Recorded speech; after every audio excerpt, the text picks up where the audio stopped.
সাংবাদিক শ্যামল দত্ত ও মোজাম্মেল বাবু ময়মনসিংহের সীমান্ত এলাকা থেকে আটক। এবং সংবিধান সংশোধন নাকি পুনর্লিখন নির্ধারণ করবে জাতীয় সংসদ, বললেন ফখরুল।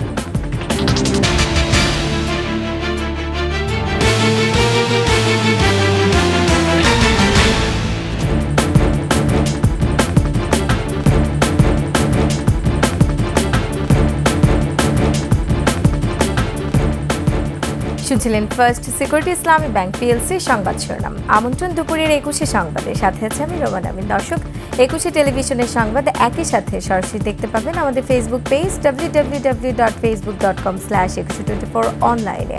এছাড়া সাবস্ক্রাইব করতে পারেন www.youtube.com/21etv চ্যানেলে। ময়মনসিংহের দোবাউড়া সীমান্ত হয়ে ভারতে পালিয়ে যাওয়ার সময় সাংবাদিক মোজাম্মেল বাবু ও শ্যামল দত্ত আটক হয়েছেন। পরে তাদের পুলিশে হেফাজতে নেওয়া হয়। শ্যামল দত্ত ও মোজাম্মেল বাবু আওয়ামী লীগ সরকারের সময় নানা সুযোগ সুবিধা নিয়েছেন। বৈষম্য বিরোধী আন্দোলনেও ছিল তাদের বিরোধিতা। আরও জানাচ্ছেন মানিক শিকদার।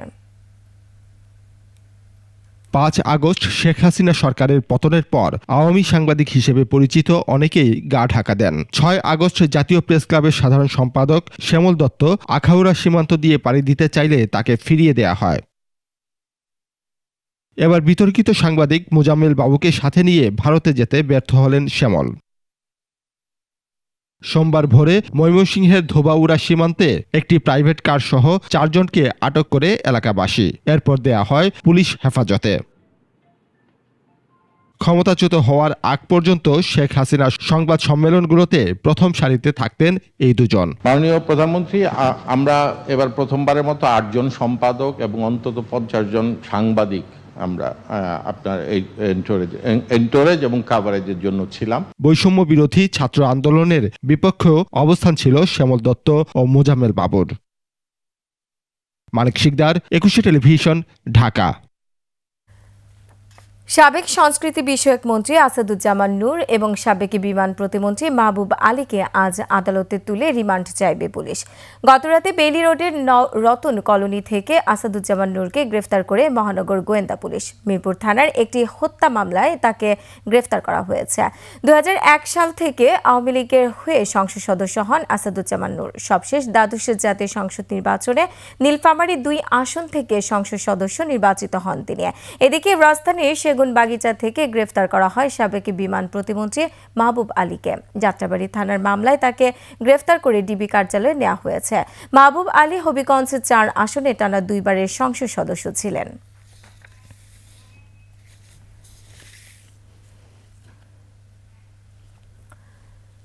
2009 থেকে 2024 সাল পর্যন্ত প্রশাসনে পদোন্নতি বঞ্চিত কর্মকর্তাদের তালিকা তৈরি, ক্ষতিপূরণের ব্যবস্থা করা হবে বলে জানিয়েছেন জনপ্রশাসন মন্ত্রণালয়ের সিনিয়র সচিব মুখলিসুর রহমান।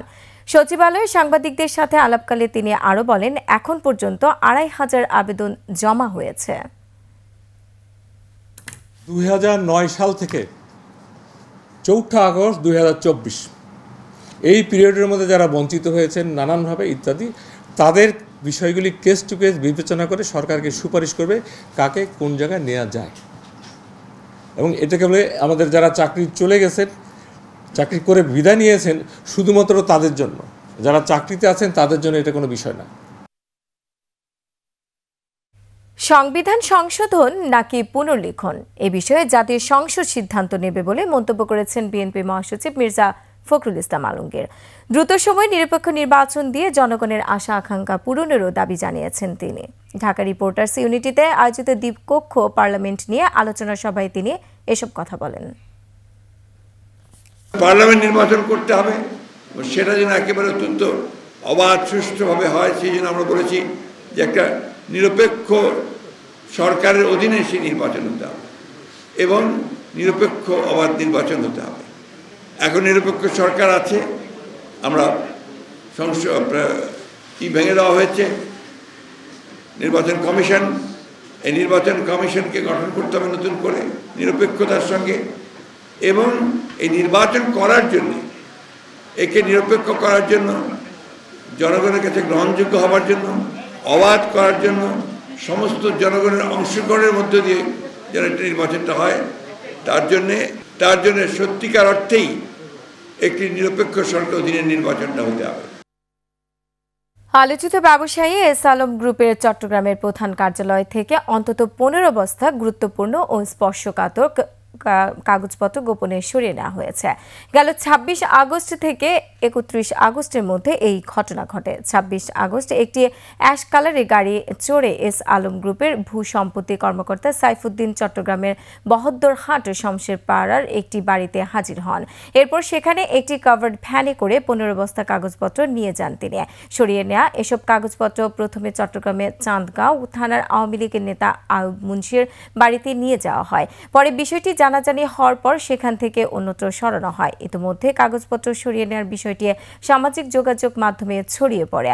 এইসব কাগজপত্র রাখার কাজ সমন্বয় করেন এস আলম গ্রুপের ভূসম্পত্তি কর্মকর্তা সাইফুদ্দিন। আওয়ামী লীগ নেতা আয়ুব মুন্সির মাধ্যমে এস আলমের জমি কেনাবেচার কাজ করতেন তিনি।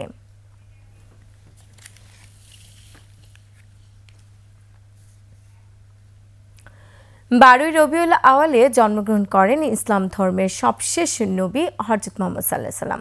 63 বছর বয়সে একই দিনে পৃথিবী থেকে বিদায় নেন সর্বকালের সর্বশ্রেষ্ঠ এই মহামানব। মুসলমানদের কাছে দিনটি বিশেষ মর্যাদার। সারা বিশ্বের মতো যথাযোগ্য মর্যাদায় বাংলাদেশেও পালিত হচ্ছে পবিত্র ঈদ মিলাদুন্নবী। বাকিটা জানাচ্ছেন মানিক শিকদার।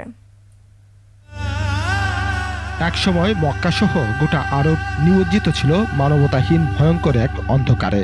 আল্লাহকে ভুলে বহু ঈশ্বরবাদ, পৌত্তলিকতা, অবিচার, কুসংস্কার, জুলুম, বেভিচার, মিথ্যাচার, হানাহানিতে যখন ডুবে যাচ্ছিল মানুষ, তখন স্বর্গীয় আলো ছড়াতে পৃথিবীর বুকে আসেন বিশ্ব মানবতার দূত হযরত মুহাম্মদ সাল্লাল্লাহু আলাইহি সাল্লাম। পথভ্রষ্ট মানুষকে আলোর পথ দেখাতে মক্কা নগরীর সম্ভ্রান্ত কুরাইশ বংশে আরবি রবিউল আওয়াল মাসের 12 তারিখে জন্ম নেন মানবজাতির সর্বোত্তম আদর্শ প্রিয় নবীজি। দিনটি মুসলিম সমাজে ঈদে মিলাদুন্নবী হিসেবে পরিচিত। ঈদ, মিলাদ ও নবী এই 3 শব্দের মিশ্রণে নামকরণ হয়েছে দিবসটির। মিলাদুন্নবী বললে শুধু ওই জন্ম উৎসবটা বুঝায়। আর যদি আমরা সিরাতুন্নবী বলি, তাহলে সিরাতুন্নবী বললে সেখানে নবীজির জন্ম, মৃত্যু, পুরো 23 বছরের জীবনী ছাড়াও জন্ম থেকে মৃত্যু পর্যন্ত পুরো জীবনীটা এসে যায়। আমরা যারা মুসলমানরা আছি, আমাদের একমাত্র আদর্শ নবীজি, লাকাদ কানা লাকুম ফি রাসূলিল্লাহি উসওয়াতুন হাসানা। মানবীয় সব ধরনের গুণাবলীতে পরিপূর্ণ এই মহামানব 40 বছর বয়সে নবুয়ত প্রাপ্ত হন। আজকের যে বৈষম্য চলছে পৃথিবীর সর্বত্র, এই বৈষম্য দূরীকরণে সবচেয়ে বেশি ভূমিকা পালন করেছেন, সফল হয়েছেন রাসূলুল্লাহ সাল্লাল্লাহু আলাইহি ওয়াসাল্লাম।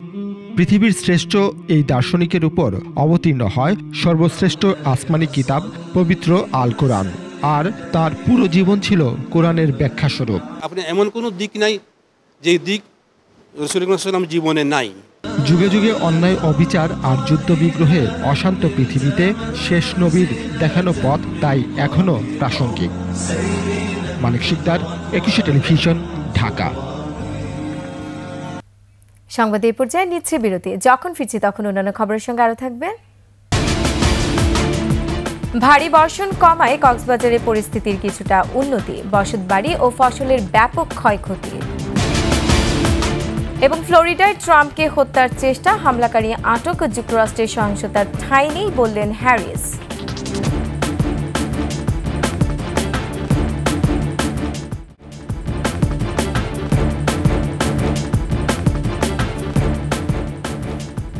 আবার আমন্ত্রণ দুপুরের 21 সংবাদে। কক্সবাজারে রোববার ভোর থেকে বৃষ্টি না থাকায় জেলার বেশিরভাগ এলাকা থেকে পানি নেমে গেছে। ভারী বর্ষণ ও পাহাড়ি ঢলে প্লাবিত হওয়া এলাকায় পানি নেমে যাওয়ায় ভেসে উঠছে ক্ষতচিহ্ন। দর্শক, কক্সবাজার প্রতিনিধি আব্দুল আজিজের তথ্য ছবিতে ডেস্ক রিপোর্ট। 4 দিন ধরে ভারী বর্ষণ ও পাহাড় থেকে নেমে আসা ঢলে কক্সবাজার শহর ও জেলার বিভিন্ন এলাকা ও নিম্নাঞ্চল প্লাবিত হয়। তবে 2 দিন বৃষ্টি না থাকায় পানি নেমে গেছে, এতে ভেসে উঠছে ক্ষতচিহ্ন। জলাবদ্ধতায় বেশি ক্ষতিগ্রস্ত কক্সবাজার শহর, উখিয়া ও চকরিয়া এলাকার মানুষ।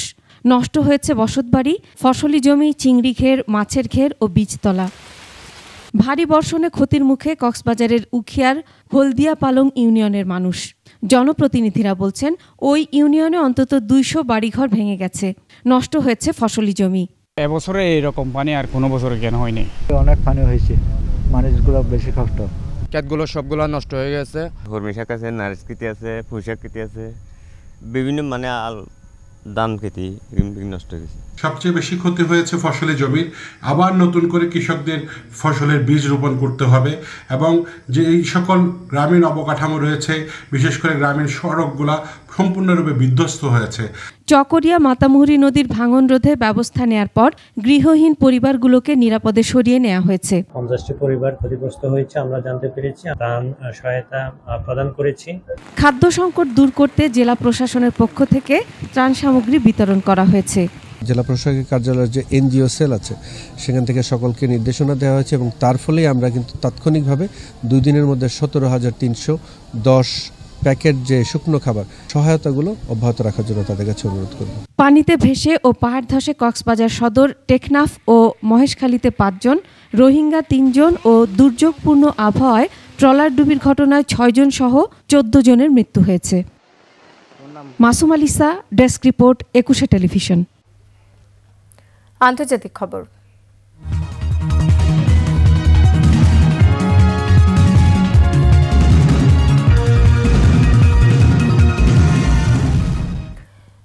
যুক্তরাষ্ট্রের ফ্লোরিডায় গলফ মাঠে ডোনাল্ড ট্রাম্পকে হত্যার চেষ্টা করা হয়েছে বলে নিশ্চিত করেছে দেশটির কেন্দ্রীয় গোয়েন্দা সংস্থা এফবিআই।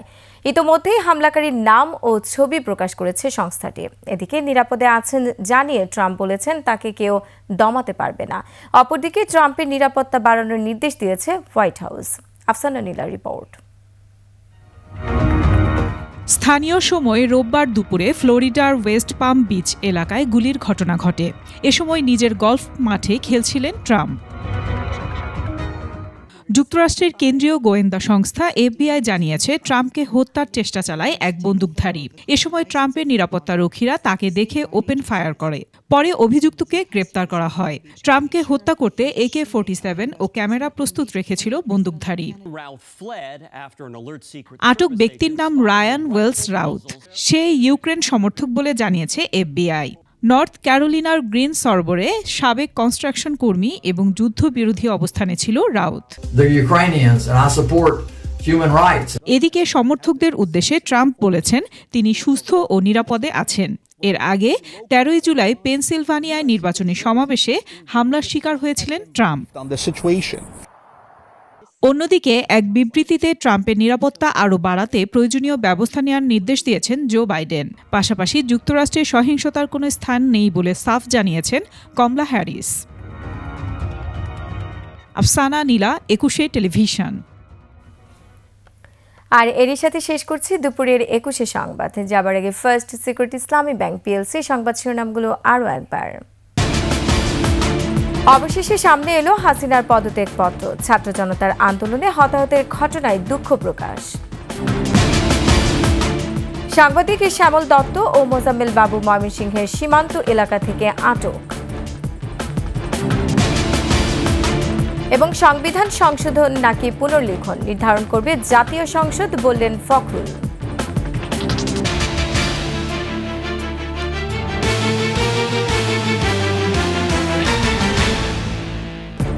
দর্শক, সর্বশেষ সংবাদ জানতে ডায়াল করুন 2021 নম্বর আর ভিজিট করুন 21-tv.com এই ওয়েবসাইটে। এছাড়া ফেসবুকে ভিজিট করতে পারেন www.facebook.com/2124 অনলাইনে। এছাড়া সাবস্ক্রাইব করতে পারেন www.youtube.com/21etv চ্যানেলে। এতক্ষণ সঙ্গে থাকার জন্য ধন্যবাদ। পরবর্তী সংবাদ দুপুর 2টা 55 মিনিটে দেখার আমন্ত্রণ রইল। 21-এর সাথেই থাকুন।